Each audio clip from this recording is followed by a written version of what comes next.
اعوذ باللہ من الشیطان الرجیم بسم اللہ الرحمن الرحیم سورۃ النساء کا تیسرا حصہ ہم شروع کر رہے ہیں۔ پہلے دو کے بارے میں ہم پڑھ چکے تھے کہ اس کا پہلا حصہ جو ہے وہ اصلاح معاشرہ سے ریلیٹڈ تھا، دوسرے حصے میں مینلی جو ہے وہ منافقین کو خطاب کیا گیا تھا کیونکہ وہی معاشرے میں پرابلم پیدا کر رہے تھے، اور تیسرا حصہ جو ہے وہ ان دو پہلے حصوں سے متعلق جو لوگوں کے ذہنوں میں سوالات تھے یا کچھ مطالبے تھے ان کے متعلق اللہ تعالیٰ نے جوابات ارشاد فرمائے ہیں، تو ہم ان کا مطالعہ کرنے جا رہے ہیں۔ تو ہم شروع کرتے ہیں کہ وَيَسْتَفْتُونَكَ فِي النِّسَاءِ، اور یہ لوگ تم سے عورتوں کے متعلق فتویٰ پوچھتے ہیں۔ قُلْ اللَّهُ يُفْتِيكُمْ فِيهِنَّ، تو ان سے کہو کہ اللہ تعالیٰ تمہیں عورتوں کے متعلق بتائے گا، ان کے متعلق فتویٰ بتائے گا۔ وَمَا يُتْلَى عَلَيْكُمْ فِي الْكِتَابِ، لیکن اللہ تعالیٰ تمہیں اس کتاب میں یہ بھی بتائے گا، فی یتامى النساء، ان یتیم بچوں کی ماؤں کے بارے میں بھی، ان یتیم بچوں کی عورتوں کے بارے میں بھی، یا یوں کہہ لیں کہ ان عورتوں کے یتیم بچوں، فی یتامى النساء، ان عورتوں کے یتیم بچوں کے بارے میں بھی، اللاتي لا تؤتونهن ما كتب لهن، وہ عورتیں کہ جن کے لیے جو اللہ تعالیٰ نے فرض کر دیا ہے تم ان کا وہ حق ادا نہیں کر رہے، وترغبون ان تنكحوهن، اور تم یہ رغبت رکھتے ہو کہ تم ان سے نکاح کرو۔ یعنی تم نے جو عورتوں کے متعلق سوال پوچھا ہے اس کا جواب تو میں تم کو دوں گا، لیکن اس سے پہلے اللہ تعالیٰ ایک ایسی پرابلم ذکر کر رہا ہے جس کو تم نظر انداز کر رہے ہو۔ وہ یہ ہے کہ تمہاری ایک تو وہ بیوی تھی جس سے تم نے معاشرتی حوالے سے اپنی پسند کی اور شادی کر لی، لیکن اس کے علاوہ جو تم نے دوسری چیز، تیسری چوتھی شادی تم نے کی ہے، تم ان عورتوں کا حق ادا نہیں کر رہے ہو۔ ان کو جو حق مہر دینا چاہیے تمہیں، تم وہ حق مہر ان کو نہیں دے رہے ہو جو ان کا حق ہے۔ اسی طرح جو ان کو برابر کا درجہ ملنا چاہیے تم ان کو وہ برابر کا درجہ دینے کو تیار نہیں ہو، جبکہ تم یہ ضرور چاہتے ہو کہ ان سے تم نکاح کر لو۔ تو اللہ تعالیٰ نے پہلے یہ بتایا کہ پہلے ان کے حقوق ادا کرو۔ والمستضعفین من الولدان، اسی طرح جو ان کے جو کمزور بچے ہیں تم ان کا حق بھی ادا نہیں کر رہے ہو۔ وان تقوموا لليتامى بالقسط، لہٰذا تم یتیموں کے لیے کھڑے ہو جاؤ پورے انصاف کے ساتھ، یعنی ان کے مال کا معاملے میں بھی حق پہ کھڑے ہو اور ان کی ماؤں کے بارے میں بھی حق پر کھڑے ہو۔ تو یعنی لوگوں نے تو یہ سوال پوچھا کہ عورتوں کے متعلق جو بھی سوال تھا اس کا جواب آگے آئے گا، لیکن اللہ تعالیٰ نے پہلے روک کے یہ بتایا کہ تم پہلے اپنی اس چیز کی اصلاح کرو کہ ان عورتوں کو ان کا حق دو۔ یہ قرآن کریم کا انداز ہے کہ وہ ڈائریکٹ لوگوں کے سوال کا ہر جگہ ایسے ہی جواب نہیں دیتا، یعنی جو نارمل طریقہ ہوتا ہے کہ تم سوال تو پوچھ رہے ہو لیکن ایک خاص چیز ہے جس کو تم نظر انداز کر رہے ہو تو اس کو نظر انداز مت کرو۔ تو فرمایا کہ وما تفعلوا من خیر، تو ان یتیموں کے ساتھ اور ان کی ماؤں کے ساتھ بھی جو کچھ بھی تم اچھا کر رہے ہو، فإن اللہ کان بہ علیما، اللہ تعالیٰ کو اس کا علم ہے، یعنی تم ان کے ساتھ اچھا کرو گے تو اللہ جانتا ہے، نہیں کرو گے تو اللہ تعالیٰ اس کو بھی جانتا ہی ہے۔ تو جو بھی اچھائی تم ان کے ساتھ کرو گے اللہ تعالیٰ اس کا علم رکھے گا۔ اب اللہ تعالیٰ ان کے سوالوں کا جواب دے رہا ہے، فرماتے ہیں کہ وَإِنِ امْرَأَةٌ خَافَتْ مِنْ بَعْلِهَا نُشُوزًا أَوْ إِعْرَاضًا، کہ اگر کسی بیوی کو اپنے شوہر کی طرف سے کوئی بدتمیزی ہے یا بیزاری وغیرہ کا کوئی خدشہ ہو تو پھر وہ کیا کرے۔ یعنی آپ دیکھیے، اگر آپ کے علم میں ہو تو پچھلے درس میں ہم نے یہ پڑھا تھا کہ مرد و عورتوں کے درمیان جو ہے وہ اختلاف کی ایک کیفیت ہمیشہ رہتی ہے نا، جس کو اللہ تعالیٰ نے فرمایا تھا کہ وَلَا تَتَمَنَّوْا مَا فَضَّلَ اللَّهُ بِهِ بَعْضَكُمْ عَلَىٰ بَعْضٍ، کہ اللہ تعالیٰ نے مردوں اور عورتوں میں سے جو بعض کو بعض پر فضیلت دی ہے، یا کہیں پر مردوں کو فضیلت دی کہیں عورتوں پر فضیلت دی، تم لوگ آپس میں ایک دوسرے کی تمنا نہ کرو کہ عورتیں یہ کوشش کریں کہ وہ مردوں کے اوپر ان کو اتھارٹی مل جائے، یا مرد یہ کوشش کریں کہ وہ عورتوں کے اوپر حاوی ہو جائیں، یہ کوشش نہ کرو، بلکہ اللہ تعالیٰ نے یہ فرمایا تھا کہ جو بھی اپنی نیکیاں کمائے گا اس کا اجر ان کو ملے گا، اور وَاسْأَلُوا اللَّهَ مِن فَضْلِهِ، اور مزید جو اللہ کا فضل ہے وہ اللہ سے مانگو۔ لیکن اس گھر کے نظام کو چلانے کے لیے اسی وقت اللہ تعالیٰ نے یہ فیصلہ فرما دیا کہ الرجال قوامون علی النساء، کہ جو شوہر حضرات ہیں وہ گھر کے سربراہ ہوں گے۔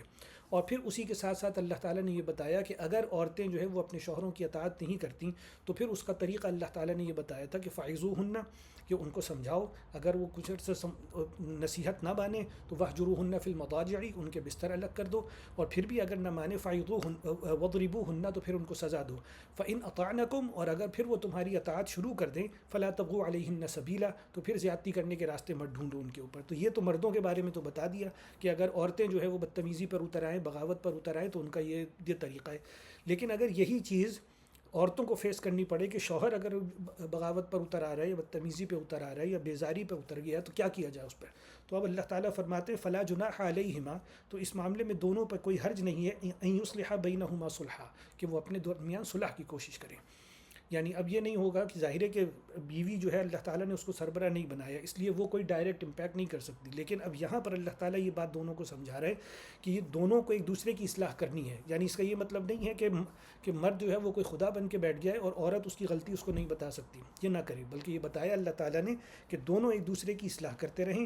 والصلح خیر، اور میاں اور بیوی کے درمیان صلح ہی وہ اصل چیز ہے جو بھلائی ہے، یعنی یہ آپ نے گھر کا رشتہ جوڑنا ہے، اسی لیے آپ نے ایک دوسرے سے شادی کی ہے، تو والصلح خیر۔ وَأُحْضِرَتِ الْأَنفُسُ الشُّحَّ، اور دلوں کے اندر حرص پیدا ہو جایا کرتا ہے۔ یعنی اللہ بتاتا ہے کہ بعض اوقات تو ایسا ہوتا ہے نا کہ ایک آدمی یہ چاہتا ہے کہ جو بات میں کہہ رہا ہوں بس وہ دوسرے کے اوپر میں حاوی ہو جاؤں، تو کوشش ہوتی ہے مرد کی طرف سے بھی عورت کی طرف سے بھی، تو یہ دلوں میں پیدا ہو جاتا ہے۔ لیکن وَإِن تُحْسِنُوا وَتَتَّقُوا، لیکن اللہ فرماتا ہے بجائے یہ کہ ایک دوسروں کے اوپر اثر انداز ہونے کے بجائے تم ایک دوسرے کے ساتھ اگر نیکی کرنے کی کوشش کرو اور اللہ کا خوف اپنے ساتھ رکھو، فَإِنَّ اللَّهَ كَانَ بِمَا تَعْمَلُونَ خَبِيرًا، تو تم دونوں جو میاں بیوی جو کچھ بھی کر رہے ہو اللہ تعالیٰ کو اس کی خبر ہے۔ یعنی اصل چیز اللہ تعالیٰ یہ بتا رہا ہے کہ تمہاری کوشش یہ ہونی چاہیے کہ ایک دوسرے کے ساتھ ہر حال میں صلح رکھو اور ایک دوسرے کے ساتھ ہر حال میں نیکی کرتے رہو۔ تو اگر تم یہ کوشش کرو گے اور اپنے دل میں اللہ کا خوف رکھو گے کہ وہ حساب لے گا، تو جو بھی تم لوگ کچھ کر رہے ہو اللہ تعالیٰ کو اس کا علم ہے کہ اگر کوئی خدا نہ خواستہ اختلاف ہوتا ہے تو پھر قصور کس کا ہی اللہ جانتا ہے۔ پھر اس کا جواب دینے کے بعد اللہ تعالیٰ پھر وہی خواتین کے بارے میں بتاتے ہیں کہ وَلَن تَسْتَطِيعُوا أَن تَعْدِلُوا بَيْنَ النِّسَاءِ وَلَوْ حَرَصْتُمْ، کہ اب تم کتنی ہی لالچ کیوں نہ کرو، جتنے ہی حریص کیوں نہ ہو جاؤ، کتنی ہی خواہش تمہارے دل میں نہ ہو کہ تم اپنی جو ایک سے زیادہ بیویاں ہیں، فرض کیجئے 4 ہیں، تو ان چاروں بیویوں میں تم مکمل عدل کر سکو، یہ بالکل ممکن نہیں ہے۔ اللہ فرما رہے وَلَن تَسْتَطِيعُوا، تم کر ہی نہیں سکتے، أَن تَعْدِلُوا بَيْنَ النِّسَاءِ، کہ تم اپنی بیویوں کے درمیان عدل کرو 100%، ولو حرصتم، تم کتنی خواہش کیوں نہ کر لو۔ تو اب کیا کیا جائے اس میں؟ تو اللہ فرماتے ہیں اس کا طریقہ یہ ہے کہ فلا تمیلوا کل المیل، کہ تم کسی بھی کی طرف بھی اتنا میلان نہ رکھو، فتذروها کالمعلقہ، کہ دوسری کو معلق چھوڑ دو۔ یعنی ایسا نہ ہو کہ بس ساری جو خوشیاں ہیں وہ ایک کو مل رہی ہیں دوسری کو نہیں مل رہی، یعنی جس طرح ہر رشتے میں ہوتے ہیں، ماں باپ ہیں، آپ دونوں میں ظاہر ہے 100% برابری نہیں کر سکتے، آپ کے بیٹے ہیں بیٹی ہیں یا ملے جلے ہیں، آپ کے بہن ہیں بھائی ہیں ملے جلے ہیں اور بھی دوسرے رشتہ دار ہیں، تو یہ ممکن قطعاً نہیں ہوتا کہ آپ سب کے ساتھ ایکول کریں، بالکل عدل کریں آخری درجے میں، یہ کسی رشتے میں نہیں ہوتا، یہ بیوی کے ساتھ بھی نہیں ہو سکتا۔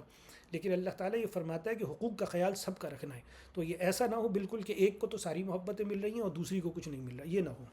وَإِن تُصْلِحُوا وَتَتَّقُوا، لیکن اگر تم اپنی اصلاح کرتے رہو بحیثیت شوہر، اگر تم اپنی اصلاح کرتے رہو اور اللہ سے ڈرتے رہو، فَإِنَّ اللَّهَ كَانَ غَفُورًا رَحِيمًا، تو اگر تم سے کچھ بھول چوک ہو جائے گی تو اللہ تعالیٰ معاف بھی کرے گا اور رحم بھی کرے گا۔ یعنی ایک سے زیادہ بیویاں رکھنے پر اللہ تعالیٰ نے یہ بات فرمائی کہ مسلسل اپنی اصلاح کرتے رہو گے، کہیں تم کسی کے ساتھ ظلم تو نہیں کر رہے، مسلسل اللہ کا خوف اپنے دل میں رکھو، کیونکہ پھر وہ آخرت میں تمہیں پکڑے گا وہ۔ وَإِن يَتَفَرَّقَا، اور اگر دونوں آپس میں جدا ہو جاتے ہیں، یعنی ان میں سے کوئی ایک یہ سوچتی ہے کہ بھئی اب میں ان کے ساتھ نہیں رہنا چاہتی، اور اگر الگ ہو جاتے ہیں، یغنی اللہ کلا من سعتہ، تو اللہ تعالیٰ اپنی وسعت سے دونوں کو ایک دوسرے سے بے نیاز کر دے گا۔ یعنی یہ بھی کوئی نہیں ہے زبردستی ظلم کے رشتے میں جڑے رہیں، اسلام اس کو بھی پسند نہیں کرتا۔ تو فرمایا کہ وکان اللہ واسعا حکیما، کہ اللہ تعالیٰ بڑی وسعتوں والا ہے اور بڑی حکمت والا ہے۔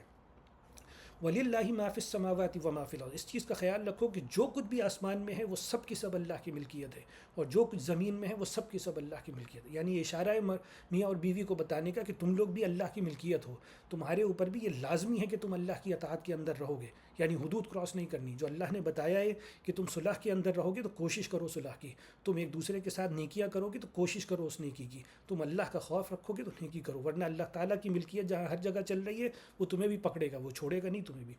وَلَقَدْ وَصَّيْنَا الَّذِينَ أُوتُوا الْكِتَابَ مِن قَبْلِكُمْ، اسی چیز کی وصیت اللہ تعالیٰ نے تم سے پہلے جو اہل کتاب تھے ان کو بھی کی، وَإِيَّاكُمْ، اور اب خاص تمہیں بھی کر رہے ہیں، کس چیز کی؟ أَنِ اتَّقُوا اللَّهَ، کہ اپنے رشتوں کے معاملے میں اللہ سے ڈرتے رہو۔ میاں اور بیوی یہ ہر وقت کوشش نہ کریں کہ جب چاہیں وہ کسی کے ساتھ ظلم کرے، کیونکہ گھر کا جو اصل جو اسلامی طریقہ ہے وہ جوڑنے ہی کے لیے ہے، وہ گھر بنانے ہی کے لیے ہے، وہ اصلاً اگر آپ غور کریں تو وہ عورتوں کے ہی حقوق ہیں جن کو حفاظت کرنی ہے اور بچوں کی تربیت ہے جن کی حفاظت کرنی ہے۔ تو فرمایا کہ وہ ان تکفروا، اگر تم اللہ کی یہ بات نہیں مانتے، فإن للہ ما فی السماوات وما فی الارض، دوبارہ اللہ تعالیٰ یہ بتا رہا ہے کہ اچھی طرح سوچ لو کہ جو کچھ بھی آسمان میں ہے وہ اللہ کی ملکیت ہے، اس پر اللہ کا حکم چلتا ہے، اللہ کی اتھارٹی چلتی ہے۔ وما فی الارض، اور جو کچھ بھی زمین میں ہے وہ بھی اللہ کی ملکیت ہے، اس پر اللہ کی اتھارٹی چلتی ہے، اللہ کا حکم چلتا ہے۔ اچھی طرح اس چیز کو سمجھ لو۔ تو اگر تم لوگ اللہ کی بات نہیں مانو گے تو تم لوگ اللہ کے قبضے میں ہو، پھر وہ تمہیں سزا دے گا. وکان اللہ غنیا حمیدا، اور اللہ تعالیٰ تم لوگوں سے بالکل بے پرواہ ہے اور بالکل اپنی ذات میں آپ محمود ہے. یعنی تم اللہ تعالیٰ کا کچھ بگاڑ نہیں سکتے کہ وہ تمہارے بارے میں کوئی فیصلہ کرے تو تم پلٹ کے اللہ کا کچھ بگاڑ لو گے، کچھ نہیں کر سکتے. یا اسی طریقے سے تم اگر اللہ تعالیٰ کی کوئی بدنامی کرنا چاہو تو بدنامی ہو جائے گی، کچھ نہیں بگاڑ سکو گے تم اگر تم اللہ کے مطابق نہیں چلو گے. تو یہ دوسری مرتبہ پھر اللہ نے فرمایا وَلِلَّهِ مَا فِي السَّمَاوَاتِ وَمَا فِي الْأَرْضِ. پھر اگلی آیت میں پھر یہیں سے شروع ہو رہی ہے. پھر سن لو کہ وَلِلَّهِ مَا فِي السَّمَاوَاتِ وَمَا فِي الْأَرْضِ، کہ جو کچھ بھی آسمان میں ہے، جو کچھ بھی زمین میں ہے، وہ سب کے سب اللہ کی ہے، اللہ کے حکم کے تابع ہے، اللہ کی ملکیت ہے. لہٰذا تم میاں بیوی بھی اللہ کی ملکیت ہو، لہٰذا اللہ تعالیٰ ہی کے تابع ہو کے چلو، اللہ تعالیٰ ہی کے حکم کا خیال رکھو. نہیں کرو گے تو وَكَفَى بِاللَّهِ وَكِيلًا، تو اللہ تعالیٰ ہی نمٹنے کے لیے کافی ہے. کیونکہ یہ گھر بہت امپورٹنٹ چیز ہے. یہ گھر جو ہے یہ اسی سے انسان کی ساری اخلاقی تربیت اصل میں یہی ہوتی ہے. قرآن آپ کو علم دیتا ہے، لیکن اس کے مطابق جو عملی تربیت ہوتی ہے، جو آپ کی اخلاقی تربیت ہوتی ہے، جو تمیز آپ سیکھتے ہیں، جو تہذیب آپ سیکھتے ہیں، وہ اس گھر سے سیکھتے ہیں. تو اسی لیے اللہ تعالیٰ یہاں پورے ہر لحاظ سے تعلیم بھی دے رہا ہے اور دھمکیاں بھی دے رہا ہے. اور اسی لیے اس نے خود ایک سربراہ بھی مختص کر دیا ہے اور بتا دیا ہے کہ کس کا کیا طریقہ ہے. کیونکہ یہ محض صرف ایسے ہی نہیں ہے کہ آپ نے رومانٹک ریلیشن رکھ لیا، نہیں، بلکہ یہ باقاعدہ ایک اسلامی ادارہ ہے جو آپ کا گھر ہے. اس میں آدمی کو انسان کی تربیت اس کے اندر ہوتی ہے. وہ تو فرمایا کہ ان یشاء یذھبکم ایھا الناس ویأتی بآخرین، کہ اگر اللہ تعالیٰ چاہے اے لوگوں تم سب کو ہٹا دے اور ایک دوسری قوم کو لے کر آ جائے. یعنی جس طریقے سے تم لوگ آپس میں یہ کرتے ہو کہ طلاق ہو گئی اور الگ ہو گئے، تو یہ کام تو اللہ بھی کر سکتا ہے کہ تم لوگوں کی کوئی بات بری لگے تم سب کو اٹھائے پھینک دے اور دوسری قوم لے آئے. وکان اللہ علی ذلک قدیر، اور اللہ تعالیٰ بھی اس چیز کی قدرت رکھتا ہے. لہٰذا من کان یرید ثواب الدنیا، تم میں سے کوئی شخص اگر صرف دنیا کا ثواب چاہتا ہے کہ بس ہر چیز کی دنیا میں ہو جائے اچھی، فعند اللہ ثواب الدنیا، تو اللہ کے پاس دنیا کا اجر ہے، وہ تمہیں دنیا کا اجر دے دے گا. والآخرہ، اور اسی طرح آخرت کا معاملہ ہے کہ اگر تم میں سے کوئی شخص آخرت چاہتا ہے کہ اس کو آخرت میں اجر ملے تو وہ اس رشتے کو نبھائے تو اللہ تعالیٰ اس کو پھر آخرت میں بھی اجر دے گا. وکان اللہ سمیعا بصیرا، تو تم میں سے کون صحیح ہے، کون غلط ہے، کس کا قصور ہے، کس کا قصور نہیں ہے، اللہ تعالیٰ سب کی سن رہا ہے اور سب کو دیکھ رہا ہے. لہٰذا یا ایھا الذین آمنوا، اے لوگو جو ایمان لائے ہو، کونوا قوامین بالقسط شہداء للہ، اپنے ازدواجی معاملات میں بھی، اپنے خاندانی معاملات میں بھی اللہ کے گواہ بن کر پورے عدل و انصاف میں کھڑے ہوں. یعنی یہ اللہ تعالیٰ بتا رہا ہے کہ کونوا قوامین بالقسط، کہ پورے انصاف کے علم بردار بن کے کھڑے ہو، شہداء للہ، اللہ کے گواہ بن کر. یعنی آپ اپنے میاں بیوی بھی جب آپس میں کوئی بات کریں تو وہی بات کریں جو اللہ کے حکم کے مطابق ہو، عدل و انصاف کے مطابق ہو. آگے دیکھیے کیا فرمایا، دھمکی کتنی شدید ہے. فرمایا ولو علی انفسکم، خواہ وہ تمہارے اپنے خلاف ہو. یعنی جب آپ کو اس بات کا احساس ہو جائے کہ غلطی آپ کی ہے، لازماً مانا جائے گا. آپ کو پتہ ہو کہ آپ اللہ کی خلاف ورزی کر رہے ہیں اور آپ عدل و انصاف سے ہٹے ہوئے ہیں، لازماً آپ کو اپنے آپ کو چینج کرنا ہے. اول والدین، یا اسی طرح والدین ہیں، آپ کو پتہ چلتا ہے کہ قصور آپ کے والدین کا ہے، قصور آپ کی ماں کا ہے، قصور آپ کے باپ کا ہے، تو لازم ہے کہ آپ ان کی مخالفت کریں گے اور ان کو بتائیں گے کہ نہیں امی ابا کو کہ والدین آپ اللہ کے حکم کے خلاف چل رہے ہیں اور آپ عدل و انصاف کے خلاف چل رہے ہیں.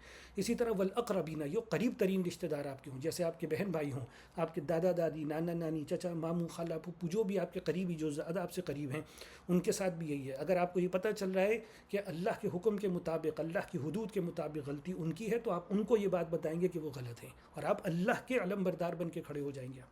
ان یکن غنیا او فقیرا، اگر انہی میں سے آپ کے ماں باپ ہیں، رشتہ دار ہیں، بہن بھائی ہیں، کوئی امیر ہے یا کوئی غریب ہے، تب بھی فاللہ اولی بہما، ان دونوں سے زیادہ حقدار اللہ تعالیٰ ہے کہ اس کی بات مانی جائے.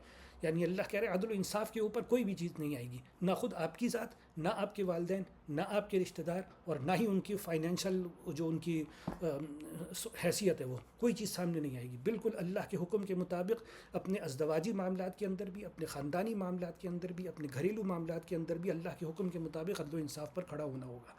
فرمایا فلا تتبعوا الہوا، لہٰذا کسی بھی حیثیت میں اپنے خواہشات کے اوپر مت چلو، ان تعدلوا، کہ تم عدل سے ہٹ جاؤ.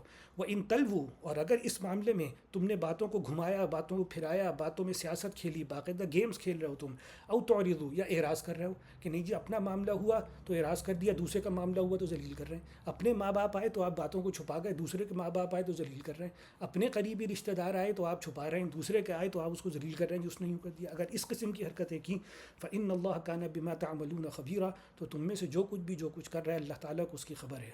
اب دیکھیے گا آگے بات کیا ہے. فرمایا یا ایھا الذین آمنوا، لہٰذا لوگوں جو ایمان لائے ہو، آمنوا باللہ ورسولہ، اللہ اور اس کے رسول پر صحیح سے ایمان لے کر آؤ. کیونکہ یہ کوئی ایمان نہیں ہے کہ آپ خود بھی عدل و انصاف، کیسا عدل و انصاف ہے کہ جب آپ کو یہ پتہ چل جائے کہ آپ اللہ کے حکم کی خلاف ورزی پہ کھڑے ہیں پھر بھی نہ مانیں، آپ کو یہ پتہ چل جائے کہ آپ کے والدین ہیں وہ عدل و انصاف پہ نہیں کھڑے، وہ اللہ کے حکم پر نہیں کھڑے، پھر بھی آپ ان کی مخالفت نہ کریں. یہ کیسا آپ کا اندر ایمان ہے کہ اگر آپ کو پتہ چل جائے کہ جو آپ کے جو قریبی رشتہ دار ہیں وہ اللہ کے حکم کے خلاف کھڑے ہیں، وہ عدل و انصاف کے خلاف رکھے ہیں، آپ پھر بھی ان کی مخالفت نہ کر سکیں، تو یہ کیا ایمان ہے؟ یہ کوئی ایمان نہیں ہے. اس کا صاف مطلب یہ کہ آپ خود اسلام سے باہر کھڑے ہوئے ہیں، آپ اپنی منمانی کر رہے ہیں، اپنی خواہشات کر رہے ہیں، آپ اپنے دیکھ رہے ہیں کہ ہم کو کس سے محبت ہے کس سے نہیں ہے. یہ کوئی اسلام نہیں ہے. تو فرمایا کہ آمنوا باللہ ورسولہ، اللہ اور اس کے رسول پر صحیح سے ایمان لاؤ، والکتاب الذی نزل علی رسولہ، صحیح سے ایمان لاؤ اس کتاب کے اوپر جو اللہ نے اپنے رسول پر پورے اہتمام سے نازل کیا ہے، والکتاب الذی انزل من قبل، صحیح سے ایمان لاؤ اس کتاب کے اوپر جو ان سے پہلے نازل ہوئی ہے یعنی تورات پر.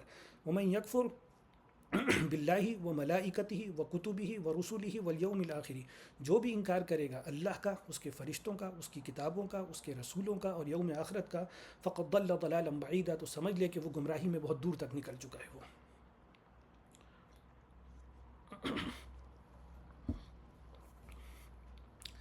ان الذین آمنوا ثم کفروا، اور وہ منافقین جو ایمان لاتے ہیں اور پھر کفر کرتے ہیں، ثم آمنوا ثم کفروا، پھر ایمان لاتے ہیں اور پھر کفر کرتے ہیں، یعنی بس ان کے نزدیک یہ کھیل ہے، ایمان لا رہے ہیں اور پھر کفر کر رہے ہیں، پھر ایمان لا رہے ہیں اور پھر کفر کر رہے ہیں. ثم ازدادوا کفرا، اور پھر کفر کے معاملات میں بڑھتے چلے جاتے ہیں. لم یکن اللہ لیغفر لهم، اللہ تعالیٰ ان کی بالکل بھی مغفرت نہیں فرمائے گا، ولا لیہدیہم سبیلا، اور نہ ہی ان کو صحیح راستہ دکھائے گا. بشر المنافقین، بشارت دے دو، خوشخبری سنا دو ان منافقین کو، بان لهم عذابا الیما، کہ ان کے لیے المناک عذاب ہے. یعنی المناک عذاب کی خوشخبری، یہ طنز ہے اللہ تعالیٰ کا کہ ان کو خوشخبری دے دو. اگر یہ دنیا میں صرف اپنی خوشی چاہتے ہیں، خوشخبریاں چاہتے ہیں، بالکل اس چیز سے ہٹ کے کہ کیا چیز صحیح ہے کیا غلط ہے، یعنی یہ بھی یہی ہے نا کہ آپ بھی خاندان میں گیم کھیل رہے ہیں، میاں بیوی بھی گیمز کھیل رہے ہیں، گھریلو معاملات میں گیمز کھیل رہے ہیں، تو یہ بھی منافقت ہی ہے. اسی لیے اگلے منافقوں کا ہی یہیں سے بات شروع ہو گئی کہ بتایا کہ ان کو پھر خوشخبری دے دو کہ ان کے لیے المناک عذاب ہے. الذین یتخذون الکافرین اولیاء من دون المؤمنین، یعنی وہ منافقین جو ان مؤمنین کا، ان صحابہ کرام کا ساتھ چھوڑ کر یہ کفار کے ساتھ ان کو اولیاء بنا رہے ہیں، ان کو اپنا دوست بنا رہے ہیں. تو اللہ تعالیٰ کہتا ہے کہ یہ منافقین کی جو حرکتیں ہیں، ایبتغون عندہم العزہ، تو کیا یہ ان کے پاس عزت تلاش کرنے جا رہے ہیں، یعنی یہ کفار کے پاس عزت حاصل کرنے جا رہے ہیں. فإن العزة للہ جمیعا، عزت تو ساری اللہ کے لیے ہے، وہ اللہ کی ملکیت میں ہے، عزت تو ساری اللہ کے حکم سے جس کو چاہت ملتی ہے. یعنی عزت ان کفار کے پاس تو نہیں ہے. اب اللہ کی عزت کیسے ملے گی؟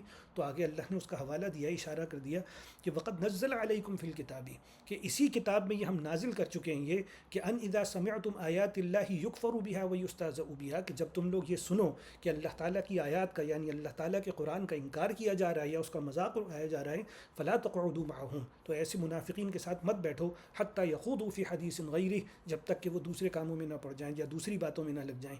انکم اذا مثلهم، اگر تم ان کے قرآن کی توہین کرنے کے باوجود بھی، قرآن کی مخالفت کرنے کے باوجود بھی اگر تم ان کے ساتھ بیٹھو گے تو انہی کی طرح ہو جاؤ گے. یعنی یہ بات اللہ تعالیٰ نے سورہ انعام میں فرمائی، یہ بتایا نا کہ وقد نزل علیکم فی الکتاب، اسی کتاب میں تمہارے اوپر یہ بات بتائی جا چکی ہے، نازل کی جا چکی ہے. تو یہ کہاں ہے؟ یہ سورہ انعام کے اندر موجود ہے. تو فرمایا کہ ان اللہ جامع المنافقین والکافرین فی جہنم جمیعا، اللہ تعالیٰ ان تمام منافقین کو اور کافروں کو جہنم میں جمع کرنے والا ہے. یعنی اب اللہ یہ بتا رہا ہے کہ تمہیں اگر اللہ کی عزت چاہیے تو اس کے لیے قرآن چاہیے، اس قرآن کے ساتھ تم جوڑو، ان لوگوں کے ساتھ جوڑو جو قرآن کے ساتھ جوڑتے ہیں، نہ کہ ان لوگوں کے ساتھ جو اس قرآن کا انکار کر رہے ہیں یا اس کا مذاق بنا رہے ہیں، کیونکہ اللہ کی عزت اس قرآن کے ذریعے سے ملے گی. تو یہ اشارہ اللہ نے اس میں فرمایا. تو فرمایا کہ الذین یتربصون بکم، یہ جو منافقین ہیں یہ تمہارے معاملے میں انتظار کر رہے ہیں. کس چیز کا؟ فإن کان لکم فتح من اللہ، اگر اللہ کی طرف سے فتح تمہارے حصے میں آتی ہے، قالوا الم نکم معکم، تو وہ تم سے کہیں گے کیا ہم تمہارے ساتھ نہیں تھے. وإن کان للکافرین نصیب، اور اگر یہ فتح کافروں کے حصے میں چلی جاتی ہے، قالوا الم نستحوذ علیکم، تو یہ ان کافروں سے کہیں گے کیا ہم تمہارے اوپر حاوی نہیں تھے. ونمنعکم من المؤمنین، اور اس کے باوجود ہم نے مؤمنوں کو روکا نہیں تم کو نقصان پہنچانے سے، یعنی ہم مؤمنوں کے ساتھ تھے، اس لیے تھے تاکہ ہم تمہیں نقصان پہنچانے سے بچائیں. فاللہ یحکم بینکم یوم القیامہ، تو قیامت کے روز اللہ تعالیٰ تم لوگوں کے درمیان فیصلہ کرے گا. یعنی ایک طرف تم مؤمنین اور صحابہ ہو اور دوسری طرف منافقین اور کافرین ہیں. وَلَن يَجْعَلَ اللَّهُ لِلْكَافِرِينَ عَلَى الْمُؤْمِنِينَ سَبِيلًا، اور آخرت ایک ایسی جگہ ہے جہاں اللہ نے ایسا کوئی راستہ نہیں رکھا کہ کافر جو ہے وہ مؤمنین کے اوپر غالب آ جائیں. ان المنافقین یخادعون اللہ وهو خادعهم، یہ منافقین ہیں، یہ تو ہر وقت اللہ تعالیٰ سے دھوکہ کرنے کی کوشش کرتے ہیں، اللہ تعالیٰ کے ساتھ چال بازی کرتے ہیں، تو اللہ تعالیٰ ہر وقت ان کا جو دھوکہ ہے وہ ان کے اوپر پلٹا دیتا ہے۔ وَإِذَا قَامُوا إِلَى الصَّلَاةِ قَامُوا كُسَالَىٰ، ان کی نماز کا طریقہ یہ ہوتا ہے کہ انتہائی درجے کی سستی میں نماز پڑھتے ہیں، انتہائی درجے کی کاہلی میں نماز پڑھتے ہیں۔ یراؤون الناس، اور پڑھتے بھی ہیں تو لوگوں کو دکھانے کے لیے پڑھتے ہیں۔ وَلَا يَذْكُرُونَ اللَّهَ إِلَّا قَلِيلًا، اور اس کے اندر بھی اللہ کو زیادہ یاد نہیں کرتے، بس اپنی ادھر ادھر کی سوچوں میں رہے، غافل رہے، اور اس کے بعد نماز ختم کر دی تاکہ مسلمان دیکھ لیں کہ ہاں ہم نے نماز پڑھی ہے۔ وہ مذبذبین بین ذالک، یہ ابھی تک اسلام کے معاملے میں اور کفر کے معاملے میں تذبذب کا شکار ہیں، لا الہ الا ولا الہ الا، نہ یہ پورے مسلمان ہو رہے ہیں نہ یہ پورے کافر ہو رہے ہیں۔ ومن یضلل اللہ فلن تجد له سبیلا، تو جس کو اللہ گمراہ کر دے تم اس کے لیے کوئی ہدایت کا راستہ نہیں پا سکتے۔ لہٰذا یا ایھا الذین آمنوا، اے لوگو جو ایمان لائے ہو، لا تتخذوا الکافرین اولیاء من دون المؤمنین، تم ان مؤمنوں کو چھوڑ کر، ان منافقوں کو چھوڑ کر کفار کے ساتھ دوستی نہیں کرنا، یعنی تم ان منافقوں والی حرکتیں مت کرنا۔ اتریدون ان تجعلوا للہ علیکم سلطانا مبینا، کیا تم یہ چاہتے ہو کہ تم واقعی اپنے خلاف اللہ کے ہاتھ میں حجت تھما دو؟ یعنی اگر تم صحابہ کرام کے مقابلے میں ان کفار کا ساتھ دو گے تو بیسیکلی تم خود اپنے خلاف دلائل اور حجت اللہ کے ہاتھ میں تھما رہے ہو کہ وہ آخرت میں تمہارے ساتھ کیا کرے گا۔ ان المنافقین فی الدرک الاسفل من النار، ان منافقوں کو تو آگ کے سب سے نچلے حصے میں جانا ہے۔ ولن تجد لهم نصیرا، اور تم دیکھو گے کہ ان کا کوئی مددگار نہیں ہوگا۔ یعنی کیا تم بھی یہی چاہتے ہو ایسا کرو؟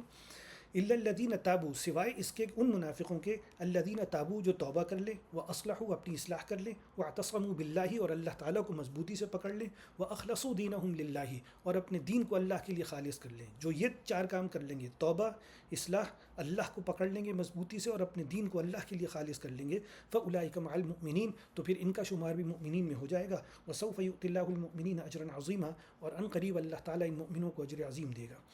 ذرا سوچو، اب اللہ فرماتا ہے کہ ما یفعل اللہ بعذابکم ان شکرتم وآمنتم، اگر تم واقعی اللہ تعالیٰ کے شکر گزار بندے ہو، واقعی اللہ تعالیٰ پر ایمان رکھنے والے بندے ہو، تو اللہ کو کیا فائدہ ہے تمہیں عذاب دینے کا؟ دیکھ رہے ہیں، یعنی اللہ تعالیٰ ان لفظوں میں یہ بات بتا رہا ہے کہ عذاب کبھی بھی اس قوم کے اوپر نہیں آتا جو شکر اور ایمان ان دو کا خیال رکھتی ہے۔ عذاب ہمیشہ ان لوگوں کے اوپر آتا ہے کہ جو اس چیز کا خیال نہ رکھیں۔ تو وکان اللہ شاکرا علیما، اور اللہ تعالیٰ جو ہے وہ قدر کرنے والا، یعنی اگر تم واقعی شکر گزار بندے ہو اور ایمان والے بندے ہو تو تمہارے اس ایمان کے اور شکر کے اللہ قدر بھی کرے گا اور جانے گا بھی، یعنی آخرت میں اللہ تعالیٰ کو پتہ ہوگا کہ تم لوگ واقعی اس قسم کے ہو۔ ابھی ہم نے پیچھے پڑھا کہ منافقین کا ایک ہم نے جو حرکت ان کی پڑھی کہ وہ قرآن کا مذاق اڑایا کرتے تھے، جہاں اللہ تعالیٰ نے عزت سے جوڑا اس کو، اب اسی طرح وہ مؤمنوں کا بھی مذاق اڑا رہے ہیں، تو اللہ تعالیٰ اس کے بارے میں فرماتے ہیں۔ یہاں سے چھٹا سپارہ شروع ہوتا ہے، فرمایا کہ لا يحب اللہ الجہر بالسوء من القول، اللہ تعالیٰ قطعاً اس بات کو پسند نہیں کرتا کہ کوئی مسلمان ہو کر وہ بدگوئی کرے یا بد زبانی کرے، یہ اللہ کو پسند نہیں ہے۔ الا من ظلم، ہاں اگر کسی کے ساتھ ظلم ہوا ہے تو وہ یہ کر سکتا ہے، لیکن آگے اللہ تعالیٰ بتائے گا کہ اس سے بھی بہتر طریقہ کیا ہے۔ فرمایا کہ وکان اللہ سمیعا علیما، اللہ تعالیٰ سب کی سن رہا ہے اور سب کے بارے میں جانتا ہے۔ ان تبدوا خیرا او تخفوہ، لیکن اس کے باوجود بھی چھپ چھپ کے بھی اور کھلے عام بھی اگر تم ان کے ساتھ بھلائی ہی کرتے رہو، یعنی یہ منافقین اگر تمہیں پریشان کر رہے ہیں اس کے باوجود بھی تم کھلے چھپے ان کے ساتھ بھلائی ہی کرتے رہو، او تعفو عن سوء، یا جو بھی برائی یہ کر رہے ہیں اس کو معاف کرتے چلے جاؤ، فإن اللہ کان عفوا قدیرا، تو اللہ تعالیٰ بھی ایک طرف تمہیں معاف کرے گا، تم سے بھی غلطیاں ہوتی ہیں وہ بھی معاف کرے گا، قدیرا، اور تمہاری طرف سے یہ طاقت رکھتا ہے کہ وہ ان سے بدلہ لے لے وہ۔ تو اگر تم یعنی وہ برائی کر رہے ہیں اس کے باوجود بھی تم اگر اپنے آپ کو اچھا رکھو، نیک رکھو، تو اللہ تعالیٰ تمہاری طرف سے کافی ہوگا۔ ان الذین یکفرون باللہ ورسولہ، یہ منافق لوگ جو اللہ اور اس کے رسول کا انکار کر رہے ہیں، ویریدون ان یفرقوا بین اللہ ورسولہ، اور وہ یہ چاہتے ہیں کہ اللہ اور اس کے رسول کے درمیان فرق کر دیں، کہ اللہ الگ ہے، اللہ کی تعلیم الگ ہے، رسول کی تعلیم الگ ہے۔ ویقولون نؤمن ببعض ونکفر ببعض، اور وہ یہ کہتے ہیں کہ ہم بعض کو مانتے ہیں اور بعض کو نہیں مانتے، یعنی کچھ باتیں اللہ اور اس کے رسول کی تعلیم میں فرق کر دیا اور بعض باتیں اللہ کی اٹھا لیں اور بعض باتیں اپنے ذوم میں انہوں نے رسول کی اٹھا لی۔ ویریدون ان یتخذوا بین ذلک سبیلا، اور وہ یہ چاہتے ہیں کہ ان دونوں کے درمیان سے ایک راستہ نکالیں، یعنی کچھ تعلیم اللہ کی کچھ رسول کی اور ان کے درمیان سے کوئی راستہ نکال رہے ہیں۔ تو فرمایا اولئک هم الکافرون حقا، یہ منافق آخری درجے کے پکے درجے کے کافر ہیں۔ یعنی یہ سمجھیے پہلے کہ اسلام میں یہ کوئی دوئی نہیں ہوتی کہ یہ اللہ کی بات ہے یہ رسول کی بات ہے. اسلام میں یہ دوئی نہیں ہوتی. اسلام کیا چیز ہے؟ اللہ تعالیٰ کے احکامات پر مبنی، حدود پر مبنی ایک شریعت ہے. وہ شریعت اللہ تعالیٰ نے جبریل کو دی، جبریل نے وہی شریعت محمد الرسول اللہ کو دی، محمد الرسول اللہ نے وہی شریعت اللہ کے حکم سے اور جبریل علیہ السلام کے ساتھ مل کے اس قرآن کریم، اس کا قرآن مرتب کیا، اور وہی چیز ہے اس کا عملی اظہار جو ہے وہ صحابہ کرام سے ہم تک پہنچا دیا. یعنی وہی جو قرآن کی تعلیمات ہیں وہ پورے عملی تواتر سے، عملی اجماع سے، صحابہ کرام کے ذریعے سے ہم کو اس کا عمل مل گیا. یعنی قرآن علم مل گیا اور اس کا عمل. چیز ایک ہی ہے، یعنی کوئی الگ چیز نہیں ہے کہ یہ اللہ کی تعلیم ہے، یہ رسول کی تعلیم ہے. اسلام ایک ہی چیز ہے. یہی وجہ ہے کہ جب آپ ایمان لاتے ہیں تو اللہ پر، اس کے فرشتوں پر، اس کے رسولوں پر، اس کی کتابوں پر اور اس آخرت پر جو اصل اسلام کا پیغام ہے. اس لیے یہ فرق نہیں ہوتا. تو اسی لیے اللہ تعالیٰ نے بتایا کہ یہ جو منافقین ہیں ان کی کوشش کیا ہوتی ہے کہ پہلے یہ اللہ اور اس کے رسول میں تفریق پیدا کر دیں کہ یہ اللہ کی تعلیم ہے، یہ رسول کی تعلیم ہے، اور پھر ان کے درمیان سے کوئی راستہ نکال لیں. تو فرمایا اولئک هم الکافرون حقا، یہ منافقین بالکل پکے کافر ہیں. وَأَعْتَدْنَا لِلْكَافِرِينَ عَذَابًا مُهِينًا، اور ان کافروں کے لیے ہم نے بہت ذلت آمیز، ذلت والا عذاب ہم نے ان کے لیے رکھا ہوا ہے. والذین آمنوا باللہ ورسولہ، اور وہ لوگ جو کہ صحیح طریقے سے اللہ اور اس کے رسول پر ایمان لاتے ہیں. ولم یفرقوا بین احد منہم، اور ان کی تعلیم میں کوئی تفریق نہیں کرتے. اولئک سوف یؤتیہم اجورہم، ان قریب یہ وہ لوگ ہیں جن کو اللہ ان کا بدلہ دے گا. وکان اللہ غفورا رحیما، اور اگر اس میں کوئی کمی بیشی اگر ہو جاتی ہے ان کی سمجھ میں یا ان کے عمل میں، اللہ تعالیٰ معاف کرے گا اور رحم کرنے والا ہے. تو یہ وہ چیز تھی جس کو اللہ تعالیٰ نے پہلے سوال میں ختم کیا. یا وہاں سے شروع ہوئی تھی کہ یستفتونک فی النساء، عورتوں کے متعلق، تو ان کا جواب دیا. پھر اس میں کیونکہ ہر جگہ یہ منافقین یہ سوال پیدا بھی کر رہے ہیں اور مسلمانوں کے درمیان پرابلمس کریٹ کر رہے ہیں، ان کا جواب بھی دیا اور ان کا رویہ بھی کمزور مسلمانوں سے ملتا جلتا ہے. اب اگلی بات آ رہی ہے. فرمایا کہ یسألک اہل الکتاب، ہی یہ اہل کتاب تم سے یہ مطالبہ کرتے ہیں، ان تنزل علیہم کتابا من السماء، کہ آسمان سے ان کے اوپر قرآن کے بجائے کوئی دوسری کتاب نازل کی جائے، آسمان سے کوئی اور کتاب ان کے اوپر نازل کی جائے. یہ ان کا مطالبہ ہے. اب دیکھیے ابھی پچھلے ہم نے پڑھا تھا نا کہ جب عورتوں کے متعلق پوچھا تھا تو اللہ تعالیٰ نے پہلے تو یہ بتایا تھا کہ جو یتیموں کی ماؤں ہیں ان کے تم حقوق ادا نہیں کر رہے، تو پہلے ایک ڈانٹ پلائی تھی، ان کے بتایا تھا کہ یہ کرو. یہاں پر بھی یہی ہے کہ اب انہوں نے مطالبہ تو یہ کیا ہے کہ پہلے ہمارے اوپر قرآن کے بجائے کوئی اور کتاب ہمارے اوپر نازل کی جائے. تو اب اللہ تعالیٰ پہلے ان اہل کتاب کو پہلے ڈانٹے گا کہ جب موسیٰ کے پاس کتاب آئی تھی تو تم نے کیا کیا تھا، جب عیسیٰ کے ساتھ ان کے پاس کتاب آئی تم نے کیا کیا تھا، اور اب محمد رسول اللہ کتاب لے کر آ رہے ہیں. تو یعنی اس کو سادہ لفظ میں سمجھیے کہ تم اصلاً ماننا نہیں چاہتے. جب موسیٰ آئے تو تم نے موسیٰ کی بات میں بہت پرابلمس کریٹ کی، اور اس وقت بھی اللہ تعالیٰ نے جو تم سے وعدے کیے تھے تم مان کے نہیں دینا چاہ رہے تھے. جب عیسیٰ آئے تو اس وقت بھی تم نے مخالفت کی ان کی، یہاں تک کہ قتل کرنے کی در پہ تم ہو گئے، اس وقت بھی تم نے مان کے نہیں دیا. اب محمد رسول اللہ آئے تم یہی حرکتیں کر رہے ہو اور یہ کہہ رہے ہو کہ ایک اور قرآن تمہارے اوپر آئے. یہ کیا مطلب ہے؟ اس لیے کہ تم ایک گمراہ قوم بن چکے ہو، تمہیں ماننا ہی نہیں ہے سرے سے. تو یہ ڈانٹ پلائی جائے گی اور پھر اس کا جواب دیا جائے گا. تو پھر دیکھیے کہ سب سے پہلے انہوں نے کیا پوچھا کہ یسألک اہل الکتابی، یہ اہل کتاب تم سے یہ سوال کرتے ہیں، مطالبہ کرتے ہیں، ان تنزل علیہم کتابا من السماء، کہ آسمان سے ان کے اوپر قرآن کے بجائے ایک اور کوئی کتاب آئے. تو اب ڈانٹ آ رہی ہے ان کو. فقد سألوا موسیٰ اکبر من ذلک، انہوں نے موسیٰ تو اس سے بھی بڑے بڑے کوشچن پوچھے. یعنی تم سے تو صرف یہ کہہ رہے ہیں کہ دوسری کتاب آئے. موسیٰ سے کیا کہا؟ فقالوا ارنا اللہ جہرۃ، ہمیں اللہ کو اپنے سامنے دکھاؤ، اللہ ہمارے سامنے ہو، ایسے دکھاؤ. فأخذتهم الصاعقة بظلمهم، تو ان کی اس بے تکی بات کی وجہ سے ان کو دھماکے نے پکڑ لیا. ثم اتخذوا العجل من بعد ما جاءتهم البينات، اور جب واضح کھلی کھلی نشانیاں ان کے پاس آئیں اس وقت انہوں نے بچڑے کو معبود بنایا. یعنی حضرت موسیٰ جو ہے وہ فرعون کے پاس کم و بیش 2 سال تھے، بحیثیت پیغمبر آپ رہے تو کم و بیش 2 سال، اور اس میں بڑے بڑے معجزات حضرت موسیٰ نے فرعون کو دکھائے. تو یہ ان کے سامنے تھے، لیکن اس کے باوجود انہوں نے بچڑے کو معبود بنا لیا. فعفونا عن ذلك، ہم نے ان کو معاف کر دیا. وآتینا موسیٰ سلطانا مبینا، اب اللہ بتا بھی رہا ہے کہ موسیٰ کو ہم نے بہت بڑے بڑے کھلے کھلے معجزات ہم نے اس کو دیے تھے. فرمایا کہ اب اللہ تعالیٰ چھوٹی چھوٹی چیزیں بتا رہے ہیں کہ ہر جگہ کہاں انہوں نے حکم کو، احکامات کو نہیں مانا. فرمایا ورفعنا فوقهم الطور بمیثاقهم، جب ہم نے ان کو تورات کا میثاق دیا تھا، ان کو شریعت دی تھی، تو اس وقت طور کو ان کے اوپر اٹھا دیا تھا اور اس وقت ان سے وعدہ لیا تھا، انہوں نے خلاف ورزی کی. وقلنا لهم ادخلوا الباب سجدا، جب ہم نے ان کو حکم دیا تھا کہ تم کنعان اور فلسطین میں داخل ہو تو جھکتے ہوئے سجدے میں داخل ہو، دعائیں کرتے ہوئے، انہوں نے وہ بھی نہیں مانا، وہاں بھی خلاف ورزی کی. وقلنا لهم لا تعدوا في السبت، اور جب چھٹی کے دن کے معاملے میں ہم نے ان سے کہا، چھٹی کا دن اصل میں ان کا جمعے ہی کا تھا جس کو انہوں نے ہفتے میں کنورٹ کر دیا اور پھر اس کا نام بھی سب پڑ گیا. اصلاً جمعے کا ہی دن تھا ان کا، لیکن اس چھٹی کے دن میں ان کا کام صرف عبادت کرنا تھا، کوئی کمانا نہیں تھا، مچھلیاں پکڑنا نہیں تھا. انہوں نے وہاں بھی خلاف ورزی کی. وَأَخَذْنَا مِنْهُمْ مِيثَاقًا غَلِيظًا، اور اللہ فرماتا ہے اس کے علاوہ بھی ہم نے بہت مضبوط قسم کے ان سے عہد لیے، یہ سب توڑتے چلے گئے. فبما نقضهم میثاقهم، ان کے ایک ایک اسی قسم کے میثاق کو توڑ دینے کی وجہ سے، وکفرہم بآیات اللہ، اور اللہ تعالیٰ کی آیات کا انکار کر دینے کی وجہ سے، وقتلہم الانبیاء بغیر حق، اور انبیاء کا ناحق قتل کرنے کی وجہ سے، وقولہم قلوبنا غلف، اور ان کے اس قول کی وجہ سے بھی کہ ہمارے دل مغلوف ہیں، محفوظ ہیں، یعنی اتنے بڑی بڑی نافرمانی اللہ کی کر رہے ہیں لیکن اس کے باوجود بھی دل میں یہ ہے کہ ہم محفوظ ہیں، کوئی شک نہیں ہے، کوئی شبہ نہیں ہے ان کو، اپنے غلط بات کے بیان بھی ہے، ڈٹائی ہے ان کے اندر۔ تو فرمایا بل طبع اللہ علیہ بکفرہم، تو ان کے اس کفر کی وجہ سے اللہ نے دلوں کو سیل کر دیا، ٹھپا لگا دیا ان کے دل پر، فلا یؤمنون الا قلیلا، اب یہ لوگ بہت ہی کم ایمان لے کر آئیں گے۔ وبکفرہم، ایک طرف تو ان کا یہ کفر تھا، اور وقولہم علی مریم بہتانا عظیما، اور مریم علیہ السلام کے اوپر ان کا جو بہتان تھا کہ وہ نعوذ باللہ انہوں نے بدکاری کی ہے۔ وقولہم، اور ساتھ ساتھ ان کا یہ بھی دعویٰ کہ انا قتلنا المسیح عیسی ابن مریم رسول اللہ، کہ جو ہم نے جو ہے وہ عیسیٰ ابن مریم جو اللہ کے رسول تھے ان کو ہم نے قتل کیا، یعنی ڈھٹائی سے کہہ بھی رہے ہیں۔ وما قتلوہ وما صلبوہ، اللہ فرما رہا ہے نہ تو انہوں نے قتل کیا نہ انہوں نے صلیب دی ہے، ولکن شبہ لہم، بلکہ یہ ان کے لیے تو کنفیوز کر دیا گیا اس کو۔ وَإِنَّ الَّذِينَ اخْتَلَفُوا فِيهِ لَفِي شَكٍّ مِّنْهُ، تو جو لوگ اس میں اختلاف کر رہے ہیں وہ آپس میں شک میں پڑے ہوئے ہیں اس میں۔ مَا لَهُم بِهِ مِنْ عِلْمٍ، ان کے پاس کوئی صحیح علم نہیں ہے، کوئی حقیقی علم نہیں ہے، إِلَّا اتِّبَاعَ الظَّنِّ، یہ بس اپنے گمانوں کی پیروی میں لگے ہوئے ہیں کہ ایسا ہوا ہوگا ایسا ہوا ہوگا۔ وَمَا قَتَلُوهُ یقینا، یقینی بات یہ ہے کہ انہوں نے قتل نہیں کیا، بل رفعہ اللہ الیہ، بلکہ اللہ نے ان کو اپنی طرف اٹھا لیا۔ یعنی ایک تو ہوتا ہے روح وہی ویسے ہی اٹھائی جاتی ہے جیسے ہر انسان کی اٹھائی جاتی ہے اور سب زندہ ہوتے ہیں، لیکن اللہ نے حضرت عیسیٰ کے جسم تک کو بھی اٹھا لیا تاکہ یہ بے حرمتی نہ کر سکیں۔ اس کا اندازہ، ان کی نیت کا اندازہ آپ اسی سے کر سکتے ہیں کہ جس کوئی شکل اللہ تعالیٰ نے حضرت عیسیٰ جیسی بنائی اس کا کیا حشر کیا ان لوگوں نے۔ ہسٹری میں آج تک یہی پڑھ رہے ہوتے ہیں جیسے انہوں نے عیسیٰ کے ساتھ کیا، تو یہ کیا کرنا چاہتے تھے۔ تو اس سے بات سمجھ میں آ جاتی ہے کہ واقعی اللہ تعالیٰ نے جسم اٹھا کے بھی بڑی بتا دیا کہ وہ کتنی حکمت والا ذات ہے وہ۔ تو فرمایا کہ آگے اسی کا حوالہ بھی آ رہا ہے، وَكَانَ اللَّهُ عَزِيزًا حَكِيمًا، اللہ ہی ہے جو ہر چیز کے اوپر عزیز ہے، حاوی ہے، غالب ہے، حکیم، اور ہر چیز کو سمجھتا ہے وہ۔ یعنی کیوں اٹھایا حضرت عیسیٰ کے جسم کو بھی، کہ جانتا ہے کہ یہ کیا کرنے جا رہے ہیں اس کے ساتھ۔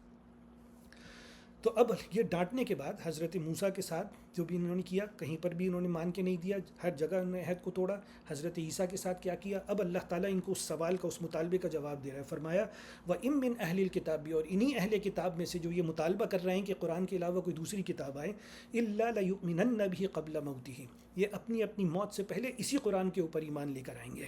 وَيَوْمَ الْقِيَامَةِ يَكُونُ عَلَيْهِمْ شَهِيدًا، اور قیامت کے روز یہی قرآن ان کے خلاف گواہی بھی دے گا۔ یعنی اب کوئی دوسری کتاب آسمان سے نہیں آ رہی، بلکہ یہی کتاب ہے جو جس کا یہ چاہ رہے ہیں کہ اس کے علاوہ دوسری کتاب ان کے اوپر آئے، اسی قرآن پر یہ ایمان لے کر آئیں گے، اور یہی کتاب قیامت کے روز ان کے جنت و جہنم کا فیصلہ بھی کرے گی۔ فرمایا کہ فَبِظُلْمٍ مِّنَ الَّذِينَ هَادُوا، یہ لوگ جو کہ بعد میں یہودی بن گئے، یعنی حضرت موسیٰ اسلام لے کر آئے، حضرت عیسیٰ اسلام لے کر آئے، حضرت موسیٰ کے کئی سو سال کے بعد جا کے یہ لوگ یہودیت میں کنورٹ ہو گئے۔ تو فرمایا کہ وہ لوگ ان کے ظلم کی وجہ سے جنہوں نے یہودیت بنا دی، حرمنا علیہم طیبات احلت لہم، تو جو چیزیں ان کے لیے حلال تھیں اس کو پھر ہم نے حرام ٹھہرا دیا ان کو۔ یعنی ہوا یہ کہ جب اسلام یہودیت میں کنورٹ ہو گیا تو وہ اسی لیے ہو گیا کہ انہوں نے اپنے فقہا اور صوفیہ کی اطاعت شروع کر دی، تو پھر ان کا دین کچھ سے کچھ ہو گیا، تو جو حلال تھیں وہ حرام ہو گئیں، جو حرام تھیں وہ حلال ہوتی چلی گئیں، اس قسم کی ساری تلپٹ ہو گئی۔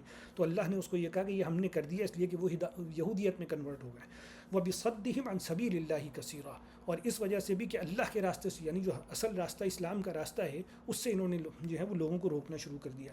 اس کے علاوہ انہوں نے کیا کیا، وَأَخْذِهِمُ الرِّبَا وَقَدْ نُهُوا عَنْهُ، تیسری چیز انہوں نے یہ کی کہ جب ان کو سود سے منع کیا گیا تھا تو وہ سود بھی کھاتے تھے۔ وَأَكْلِهِمْ أَمْوَالَ النَّاسِ بِالْبَاطِلِ، جب ان کو منع کیا گیا تھا کہ لوگوں کے مال باطل طریقے سے مت کھاؤ، یہ وہ بھی کھاتے تھے۔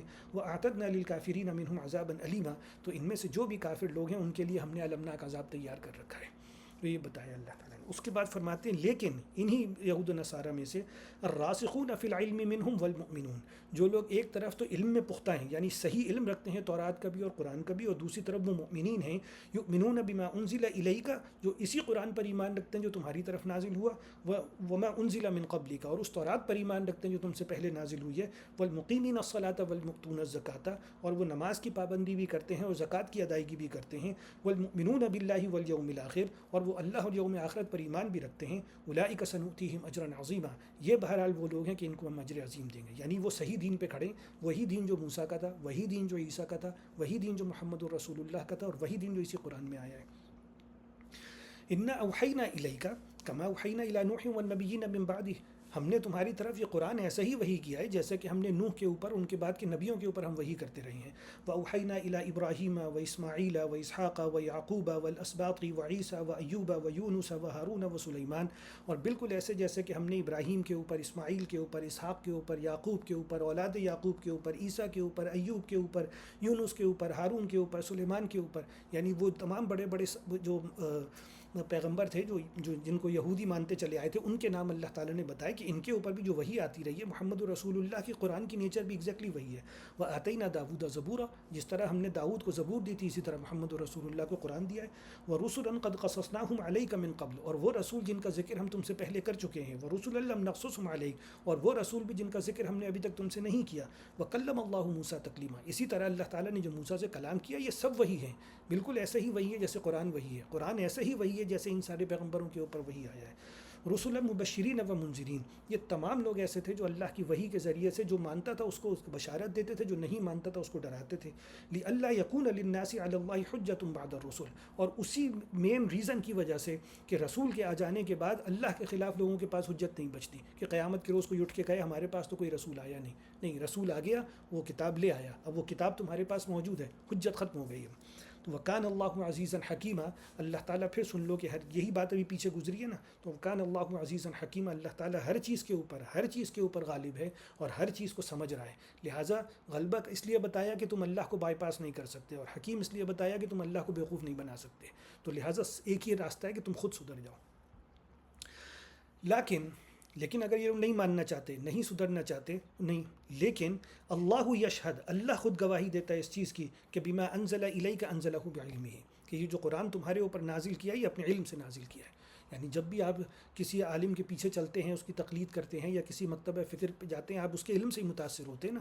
تو بالکل یہود بھی یہی کر رہے تھے، جب انہوں نے اپنے اسلام چھوڑ کے یہودیت اختیار کی تھی تو اپنے علماء اور صوفیہ سے ہی متاثر ہو کے، ان کے علم سے متاثر ہو کے.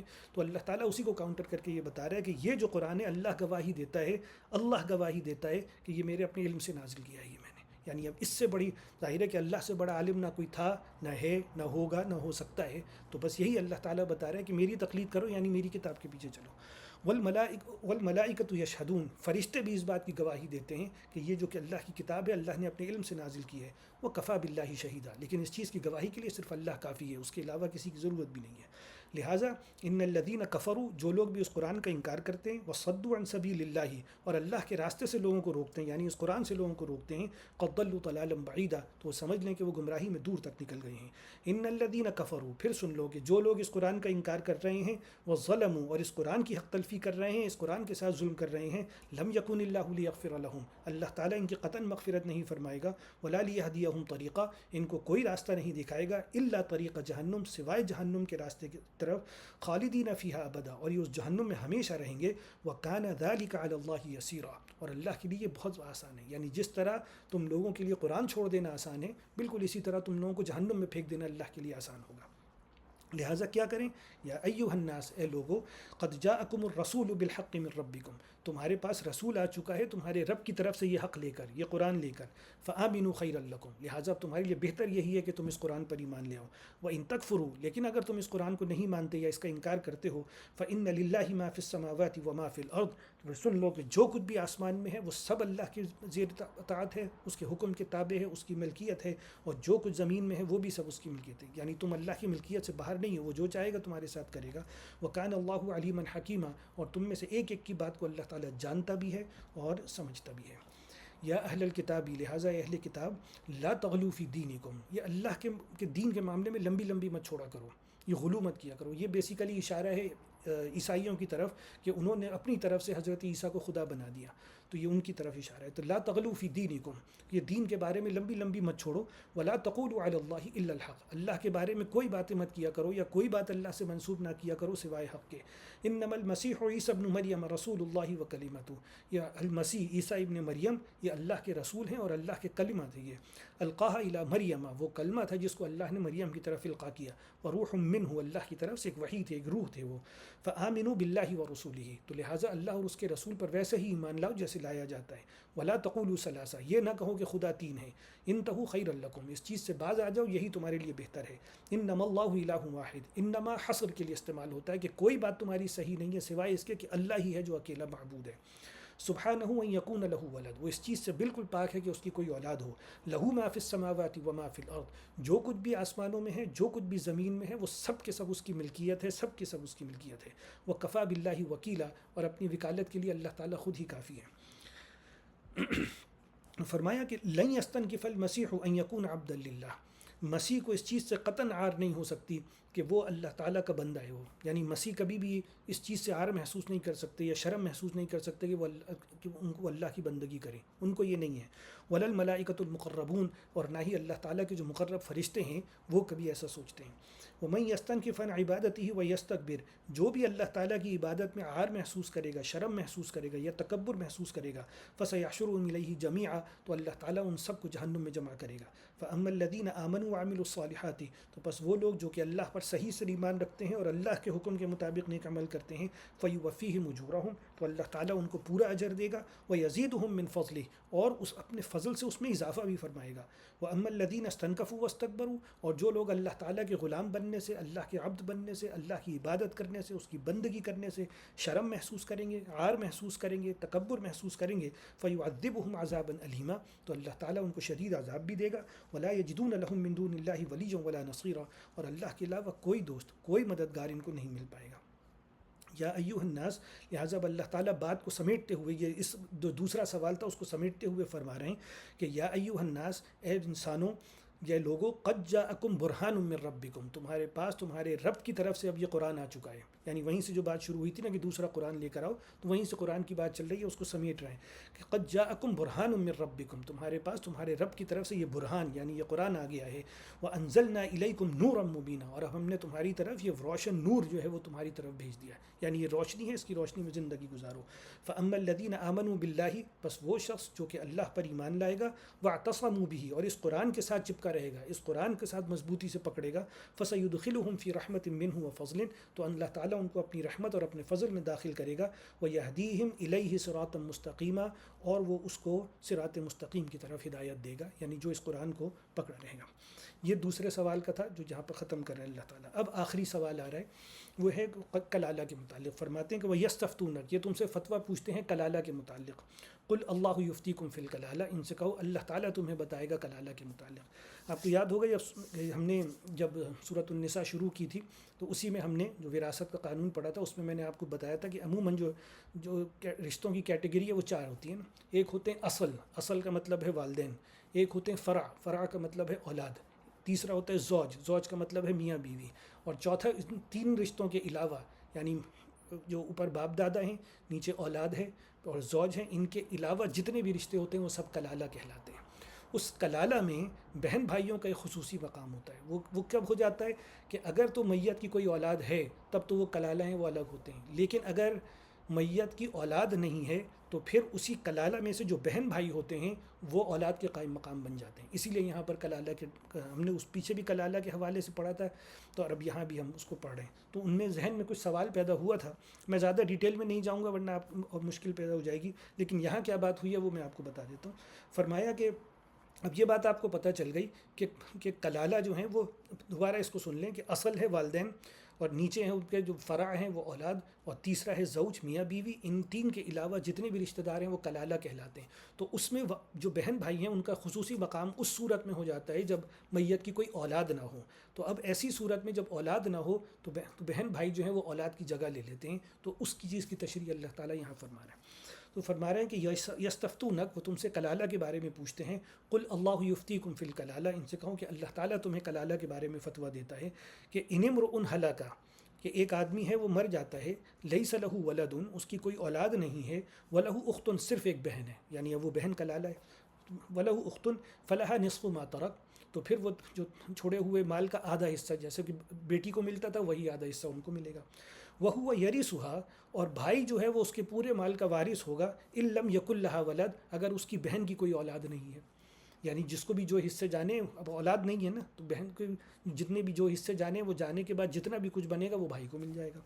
فَإِنْ كَانَتْ اثْنَتَيْنِ، اور اگر اسی طرح بہنیں جو ہیں وہ 2 یا 2 سے زیادہ ہیں، فَلَهُمَا الثُّلُثَانِ مِمَّا تَرَكَ، تو پھر وہ 2/3 ترکے میں سے ان کو ملے گا، بالکل ایسے جیسے بیٹیوں کو ملتا ہے۔